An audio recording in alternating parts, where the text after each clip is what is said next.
the question then is not, what do I make up from nothing, but what do I find? What can I find that I have knowledge or experience or information about?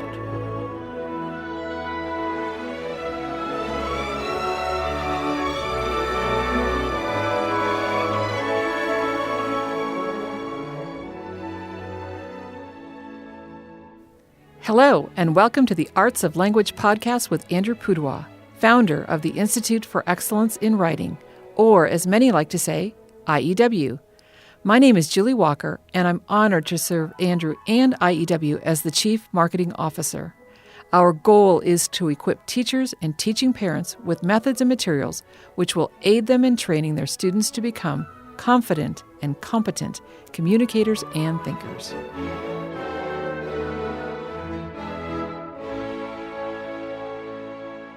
So, Andrew, we're going to talk about a topic that I know that you know a lot about, and I know very little about other than what I've learned from you. So I think this might be interesting to talk about the 5 canons of rhetoric. Now, when I think of canon, I think cannonball. Like I think big gun. Exactly. Or like the 1812 overture where they play the cannons as a part of that. My grandson's favorite. He Yeah. just loves listening to that, waiting for the big booms. We were talking about this the other day. We had some dinner guests over, and we were wondering if they ever shoot cannons for real now any place when they play that live. Well, I would hope so, but not with any actual ammunition. Cannonballs, that would be dangerous. That would be. But no, that is the 3N canon. Okay. C-A-N-N-O-N. Okay, got That it. means big gun. Big gun. All right. You find got on, warships, it. Okay. old warships. Cannon, It's also what you do when you jump into a swimming pool, which you did a lot of this summer. a cannonball. Correct. That's true. 3 No, Ns. I don't. My grandchildren, they do cannonballs. I do an elegant artistic dive. Oh, I see. Yes. Little splash. Yeah. Versus big splash for the boys. They Right. need their cannonballs. Yeah. Yes. But the canons of rhetoric, that word is spelled with only 2 N's, C-A-N-O-N. Mm-hmm. So I don't think there's any connection between these two words. Linguistically, Maybe or somebody who knows more than I do about that might be able to point out if there is. right. But as far as I know, that word canon means collection of things or maybe the division of things. I think of the Sherlock Holmes stories, right? The ones written by Sir Arthur Conan Doyle. And there are clubs, I've heard this recently, there are clubs of people who take those stories and they make them into, they actually happened. For example, a certain mother was on a train and they figured out where the train actually was in England on this time when someone died, right? But that wasn't canon because it wasn't in the original story. Oh, so they're writing new Sherlock Holmes stories. Right, not. Yeah, so it's there's exactly- the original collection. And outside that original collection, is not canon. not canon. So Well, that's the 2N canon, right. right? Okay. You know, 2N, C-A-N-O-N, O-N, got it. Okay. as opposed to the 3N Big canon. guns. Yeah. Anyway, so we often hear that term, the canon of Western literature, Okay. or the canon of Scripture. Again, the approved books of the Bible. And then there's books that are peripheral, apocryphal, not included. When we're talking about rhetoric, we're talking about the 5 elements, things, aspects, fields, tasks. All of those would apply Okay. to study rhetoric. So 5. Before you name all 5, we have another definition that we need to explore a little bit. We talked about canon. We didn't talk about rhetoric. Rhetoric. That's what politicians say that people don't like. Exactly. Well, it does kind of have a bad rep in modern usage. If you hear it on somebody's commentary or blog or read it or hear it on the news, it's usually, well, that's just rhetoric. That's just someone trying to, convince us of something that we shouldn't believe. But it is, of course, one of the 7 liberal arts, the 3rd of the trivium. So there's grammar, logic, rhetoric. Okay. That's the trivium, the 3 ways, the meaning of 3 ways. And then the quadrivium is the other 4, which is arithmetic, geometry, music, and astronomy. Okay. And that's the quadrivium. And then with all 3 plus 4, you get 7 7. traditional liberal arts. Okay. And those go way, way back, more than 2,000 years ago. Mm-hmm. So looking at rhetoric, people used to study this seriously as they would study grammar and as they would study logic.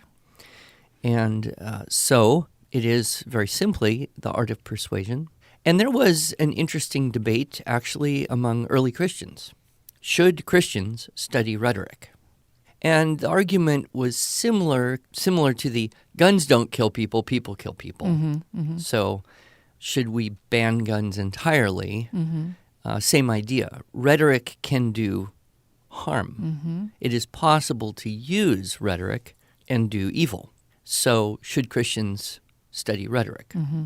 Which is a valid question. And they debated for a while and came out on the side of essentially, yes, it in itself is not evil. It's the people who use it wrongly. Therefore, Christians of all people Mm-hmm. should study rhetoric so that we can use the tool, the art, to do good. And of course, that applies in a very general way today.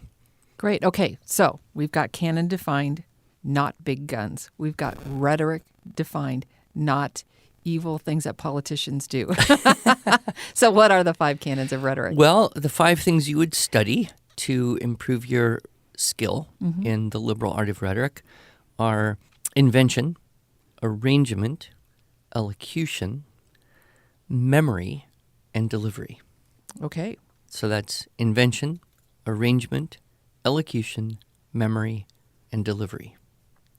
Those 5 things. And is there a particular order that you study them when you know them? Well, it's a little bit, if you compare it to music, Mm-hmm. yes, there's things you learn first, but you also continue to practice everything. I see. Mm-hmm. So though the order there is based pretty much on the process. So let's say you want to write a speech. Okay. You want to give a speech. You Mm-hmm. want to go out and persuade someone of something, Okay. or persuade a whole lot of people Mm-hmm. of something. The first thing you do is figure out what to say. Right. So that's invention. Okay.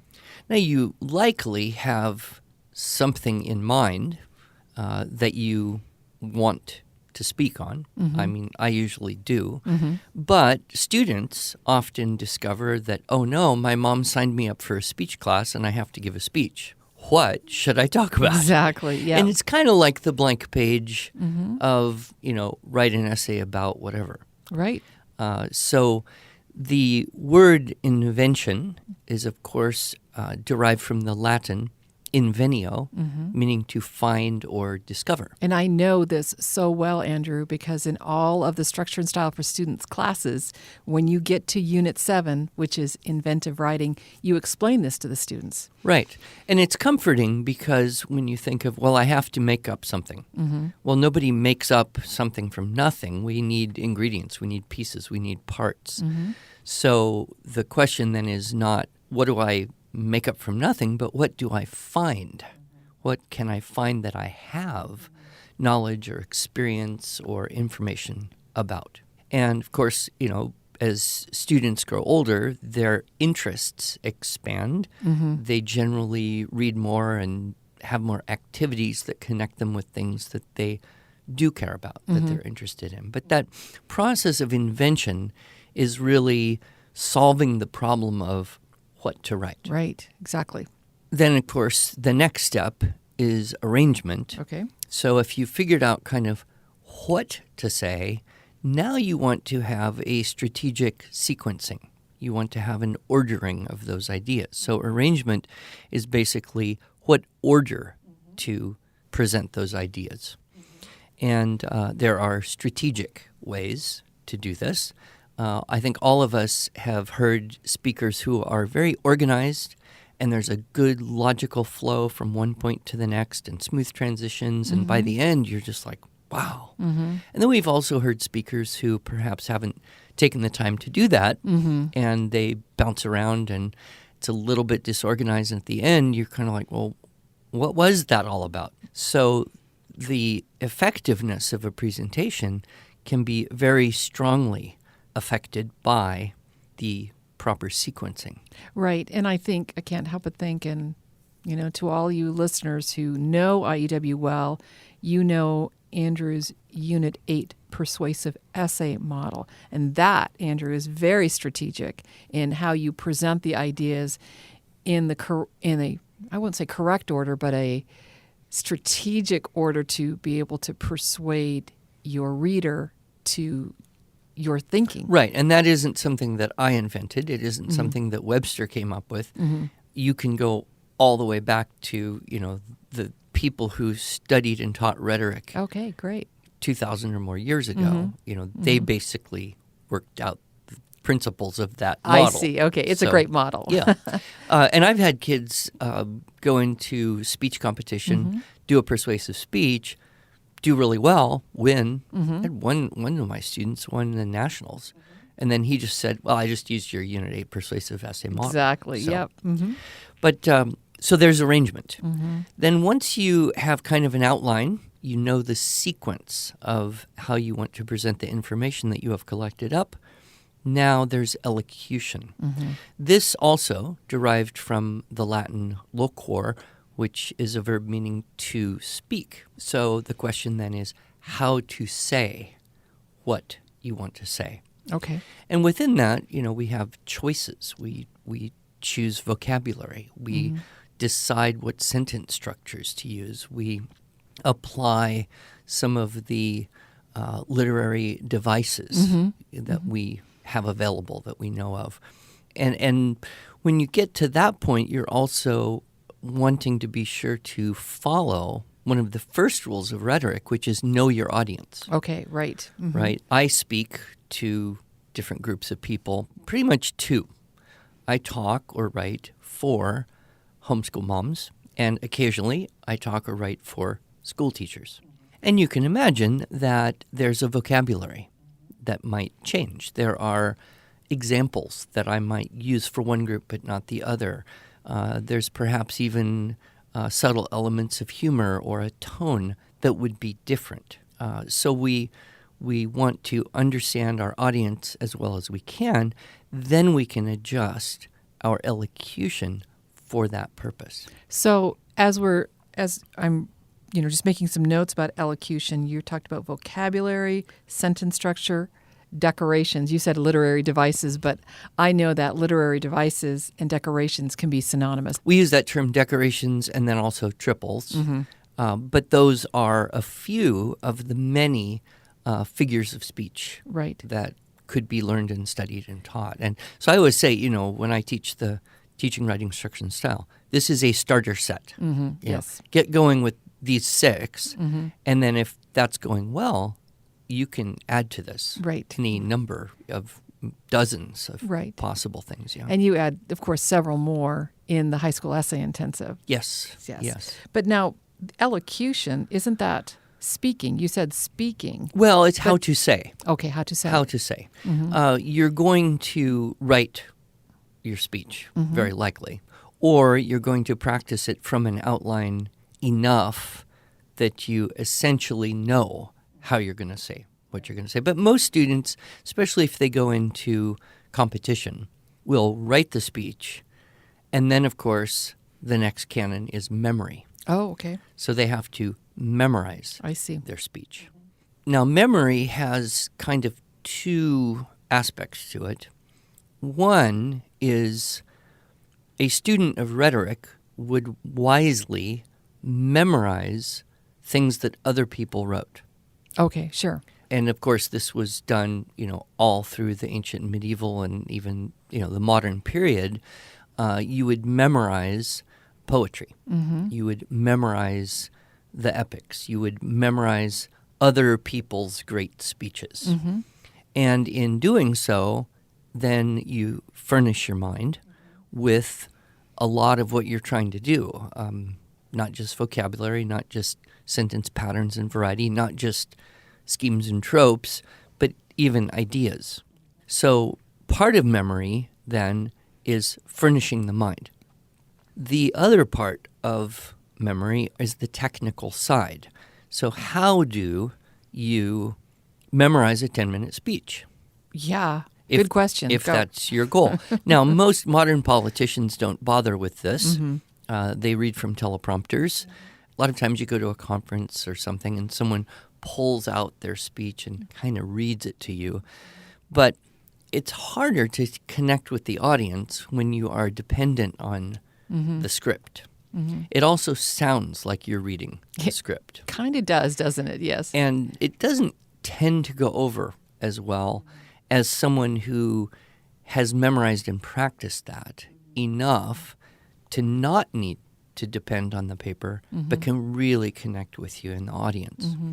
When students go into competition with one of the speech and debate leagues, there's actually a ranking and a penalty for using a script. Oh. So all the students who compete in speech and debate memorize their speech. Well, how do you go about doing that? And there are techniques that can be learned to help you memorize anything. So that's memory. So the two divisions, furnishing the mind and then how to do it. All right. So after you have arranged your speech, you now have inserted interesting or memorable words, and then you've committed it to memory, and then you Practice delivery. Delivery. Okay, right. So delivery is all those things you would learn in a public speaking class. Oh, okay. So voice projection, eye contact, appropriate use of gestures, other body movement as possible.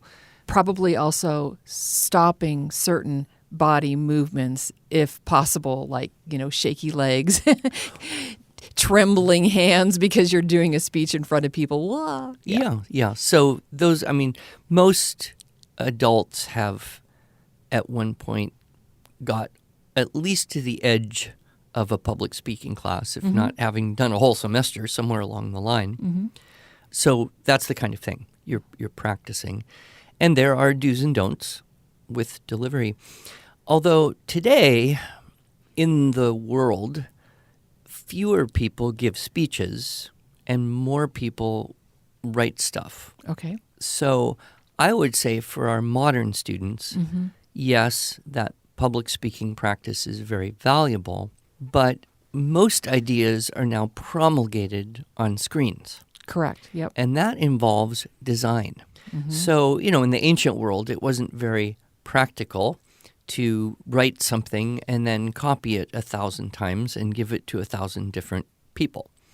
That would have been very expensive, very time-consuming. So you'd write it once, come around yet. memorize it, and then go give it to 10 people here and 50 people there and 100 people there, and pretty soon, 1,000 people heard your ideas.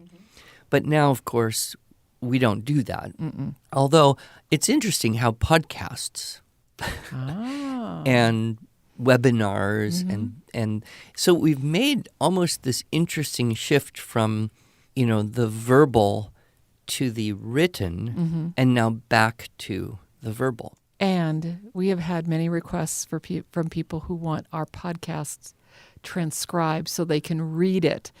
And we're not at that point that we're prepared to do that, but I just think it's interesting, this cycle. It keeps going round and round. Well, and there are some people who would prefer to listen or watch a video, and other people who would prefer to read it in terms of how easily can they attend to the information, how quickly can they get through the information. But I would suggest for all the young people, in addition to public speaking per se, delivery could include the study of design. Oh, okay. Because just basic page layout, how to do something and make it look balanced and have enough white space and understanding, layout, fonts, use of art. There's people who are really good at that. And you can always see, you can look at two things that have been designed and know, one is very effective. It draws your eye, it draws you in. The other is just not. And in our world today, people make very quick decisions as to whether they want to read anything that comes in front of their eyes. So I would say, for our modern study of rhetoric, both public speaking and design are part of that delivery idea. Yep, that makes sense. Okay, canons of rhetoric. There are 5 of them. You kind of gave us a broad brush, 30,000-foot view. Can we dive a little deeper into each one of these? Can we talk about invention a little bit more? Sure. That is the problem of what to say. And sometimes it's not much of a problem. You have something you really want to say. And other times it is a bit of a problem because you're not sure. But when you are creating a presentation of some sort, you work from kind of the huge, big idea into something, that is then manageable given the time and space that you have. So you might say, well, what do you care about? That's a good place to start. Sometimes it's assigned. You must speak about, a trip you took. You must speak about an issue that matters to you. And, some people are like, well, I don't really care about anything. But, other people are passionate. For example, I have an extremely strong opinion about garlic and peppers. I knew you were going to go down this road, and I'm really grateful because that's pretty innocuous. Good. Well, yeah, you want to stay away from things that appear to be political. Yeah, antitrust laws, etc. Yeah. But so I might say I would just love to convince people of the value of being sure they get enough garlic and capsaicin in their daily intake of nutrients. Okay. So that would be kind of a large thing that interests me. I believe in it, and so that makes it better. So then you would look essentially at, okay, what are some divisions of that? And this is where our first thinking skill of division comes in. Now, I teach this in Unit 7 with the kids and say, okay, you're going to write about Disneyland. Well, what are some things about aspects of topics pertaining to Disneyland? The word topic is interesting. It's from the Greek topooi, meaning place. Okay. So within the big subject, what are some of the places inside that or the divisions? Okay. So I think about garlic, right? And, I would think about how it, enlivens the food. So the use of garlic to improve the quality of life because your food will taste so much better. Right. And then I might think about the benefits of garlic during COVID. Yes. If you eat enough, social distancing is no problem. Right. People will naturally stay away from you, and you will be safer. And then, I would also think, well, what about the tremendous health benefits?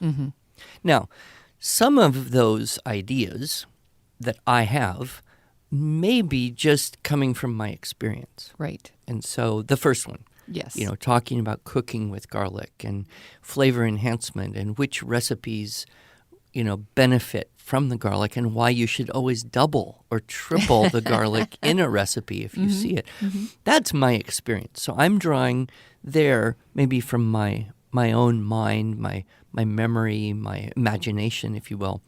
If I go over into the whole idea of health benefits, now that's an area I probably want to research. So I want to look into who has done some actual research. So what are the chemical compounds? What's the effect on the immune system? So the invention process is kind of going to be a combination of what do I know, what do I think, what can I imagine, and where can I get some facts to support that. Right. So that kind of meshing together. And then I'm going to basically do a brain dump. I look at my maybe 3 or 4 topics and just put down as much stuff as I can find or think of in no particular order. A lot of times that is really helpful for a student because they start to find, oh, well, there's more about that idea. and there's more connected to that, and there's more connected to that. And they kind of follow the little rabbit trails. Now, if you get too much information, that's okay. Right. Because you're going to plan your speech, and that's where we get to arrangement. That's where your length dictates structure and so forth. Right. If there's something that's a bit on the controversial side, garlic is not, of course. Some people are allergic to garlic. Some people don't like garlic. Some people want to cheat and use granulated garlic rather than whole cloves of garlic. I mean, that could be somewhat controversial. Well, okay, so we could add to our topics objections Okay, right. that people may have. Right. And those may be one or more topics. We could have one topic of general objections and just list a few, or we could have several different ones. So you talked, just before you go on to your next point, you talked a little bit about making lists.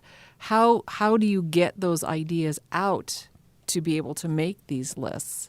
Well, some people are just more facile and they just write stuff that comes to them. Other people have to search around a little bit. You're finding, you're looking for to find.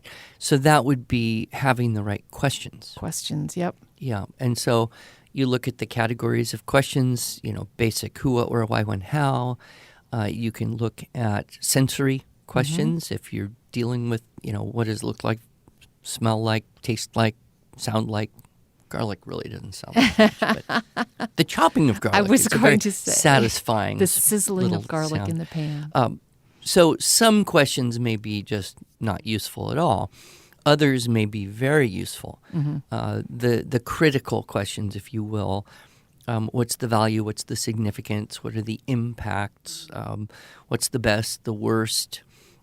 So, those questions. One of the big questions you can use is what are the objections to something? Oh, okay. And that's where we get into kind of the pro-con, right? So if we were discussing something that has a range of opinion, gun control or something, then we would get deep into, pros and cons and then maybe other useful or interesting facts. So you could kind of list those things as well.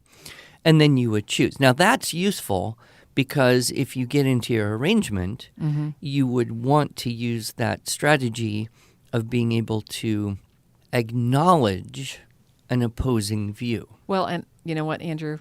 We are about to launch into arrangement. I can just tell, but our timekeeper has told us we are out of time. So can we pick up next week with arrangement? Is that too cruel? I'll see you then. Okay, sounds great. Thank you.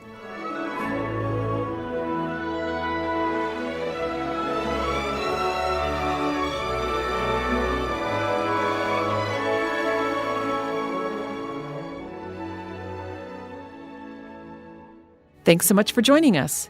If you enjoyed this episode and want to hear more, you can subscribe to this podcast in iTunes, Google Play, or Stitcher, or just visit us each week at iew.com/podcast.